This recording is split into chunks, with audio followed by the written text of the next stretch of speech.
it's not just about hiring your way out of this, at least not yet.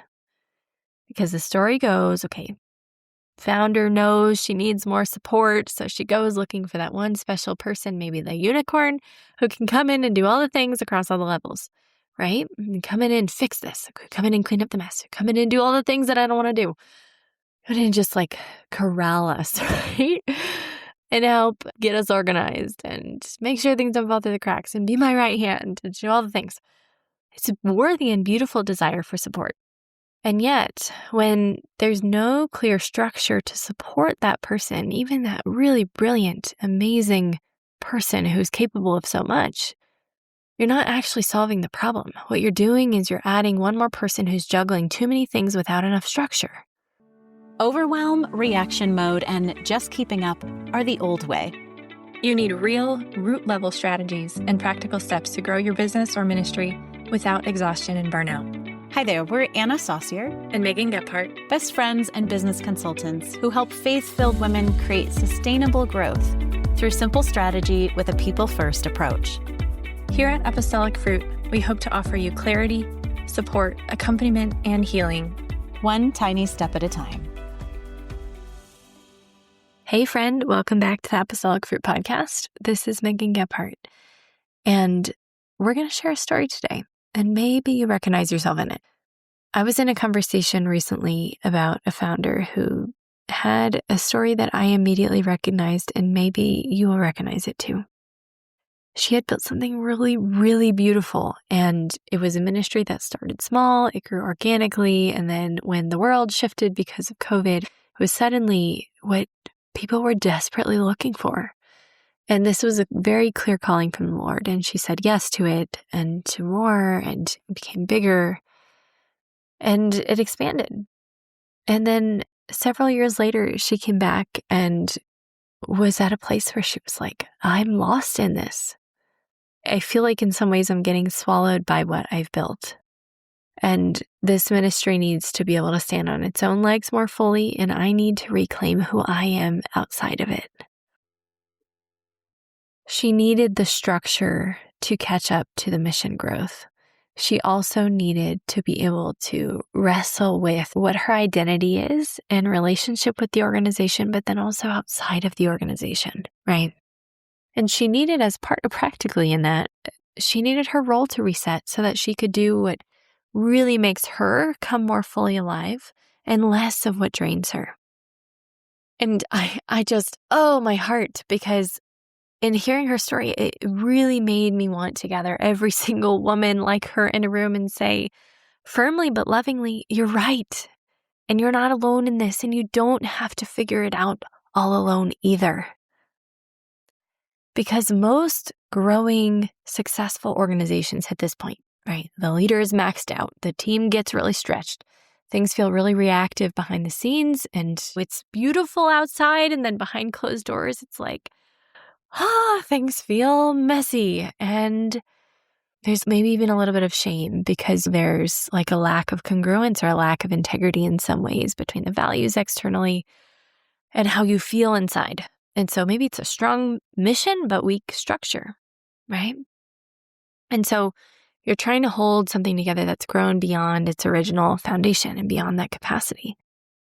And so if your organization has expanded significantly in the last few years, or the last couple of years even, then you're probably carrying 3 or more jobs under one title and you feel it, and that decision fatigue especially. So no matter how talented you are, no matter how brilliant you are, no matter how high your capacity is and how much of a hard charger you are and a go-getter and all the things, the scope will eventually work against you and every other leader or manager in your organization. Like you will lose talent. You will burn out. You will burn your people out. And I know you care about people. You've got a passion for who you serve, but then also the people who support your mission. And that's so good and so beautiful. We have to tend to the structure though, because we can care about the people, but without the structure, it costs everyone. And here's the real tricky part that I want to reinforce to you today. It's not just about hiring your way out of this, at least not yet. Because the story goes, okay, founder knows she needs more support, so she goes looking for that one special person, maybe the unicorn, who can come in and do all the things across all the levels, right? And come in and fix this. Come in and clean up the mess. Come in and do all the things that I don't want to do. Come in and just like corral us, right? And help get us organized and make sure things don't fall through the cracks and be my right hand and do all the things. It's a worthy and beautiful desire for support. And yet, when there's no clear structure to support that person, even that really brilliant, amazing person who's capable of so much, you're not actually solving the problem. What you're doing is you're adding one more person who's juggling too many things without enough structure. And this is adding to the burnout bonfire. It's not putting it out. What it's doing is it's basically duplicating the same problem you're trying to get yourself out of. Let me repeat that. Let's just let that sink in for a second. Please don't duplicate the same problem that you are trying to get yourself out of. The foundation has to come first. What do I mean by that? It's not a focus on like what to build next, but it's how to build it in a way that's actually sustainable, that holds, where things can be held, where you can feel held as a leader, where your people can feel held. So this is stuff like what roles need to exist, like who and what seat and what do they do and what's success look like for them? Where are the overlaps, but then the distinctions between those roles so people aren't stepping on each other's toes, so people know like this is where we're going and what we're doing and I can take initiative, right? I don't have to wait on day-to-day guidance to know what I'm doing. You need to know what the structure overall and communication needs to look like to operate effectively together. So everybody has what they need, right? Everybody has the clarity they need, the direction they need. They feel like, okay, I know what direction to row in and I'm moving in the same direction as everybody else, right? Like we're in sync. If you felt team strain or you felt like you've just got way more work than what's humanly possible, and some of these foundational things might need tending to, right? So before that next person walks into the door, and when you lay that foundation first, your team gets breathing room. You get breathing room as a leader. Your team gains momentum. Every person who has a support role in the organization has the clarity that they need to move forward, to take initiative, to be empowered to make a difference, right? To operate in their gifts. And you then get capacity to lead and not just manage and survive, right? Be in that survival mode. No, none of us want to be in that survival mode. And the goal is never to just do more just for the sake of doing more, right? It's to expand the impact, to have an even deeper, more profound impact on those that you're called to serve. And the goal also, I imagine for you in this season, if you're listening to this podcast, is probably to finally stop carrying what you weren't meant to hold alone and what God doesn't want for you to hold anymore in this next season. There's time to let go of some things, right? Maybe burdens you've been carrying or things that have been heavy.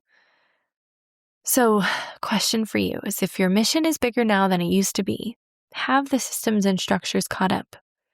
You're very clearly at this threshold if everything still lives in your head and there's barely enough space to step back and even think straight. Or maybe if your team is working really hard, but not always moving in that same direction, like I talked about, right? Where you've got competing priorities, roles are blurred, or alignment isn't fully there or fully clear.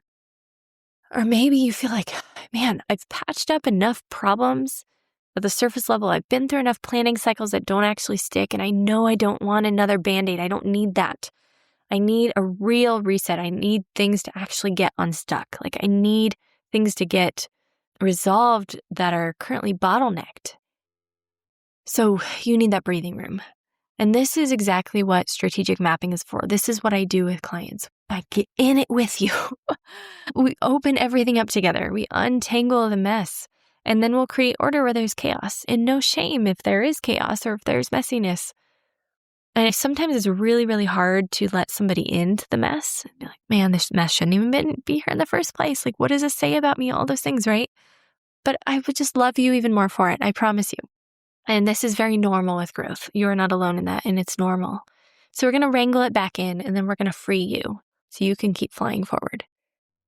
So if you're at that place where you've built something real and good, and yet it's also gotten heavy and you're maxed out and your team is stretched and the structure hasn't caught up to the growth, then this is for you, right? And I want to reinforce that the most immediate fix is not hiring somebody and just throwing somebody at the problem. And that awareness of, okay, there's foundational structural shifts that are needed, that will save you a ton of time and energy and money at the end of the day. And probably also more turnover. It's going to save you more turnover and more burnout. So reach out to us. We're here to hold space for you. And like I shared with somebody even this week, you don't have to wait for that perfect time to reach out. You don't have to wait till you've got everything figured out in your head to have a conversation about how you can get some help. That's what we're here for too. We're here to help you, meet you in the mess, or meet you in the, man, I'm so tapped out on mental bandwidth right now. I can't even think straight. Like there's so much going on. I've got so much up ahead and things are in flux. And I'm like, I can't even think about zooming out. Like I'm here to meet you there too. Because breathing room doesn't just come automatically. It's not like it's going to just magically appear. We have to. It's almost like an act of resistance and rebellion to say like, no, I'm worthy of carving out space. I'm worthy of taking up some space right now to actually lead, to slow things down and to say, hey, this is not working for me anymore. Like maybe things are externally working, but man, internally, they're not working anymore for me. And you're worthy of acknowledging that and saying, I'm going to do something about it. And that's what we're here for. When you're ready to do that, you're ready to make a change and you know, hey, change is not going to be easy, but it's going to be worth it. And it's going to be better than continuing to just push through and do what I've been doing because I know that something's got to give and it's long overdue. We hope you loved today's episode. If so, would you take a moment to share it with a friend? If you haven't already, come connect with us human to human at apostolicfruit.com/connect. When you're ready, we'd love to support you more deeply. May the Lord bless you and keep you, make his face shine upon you and be gracious to you, and turn his face toward you and give you peace.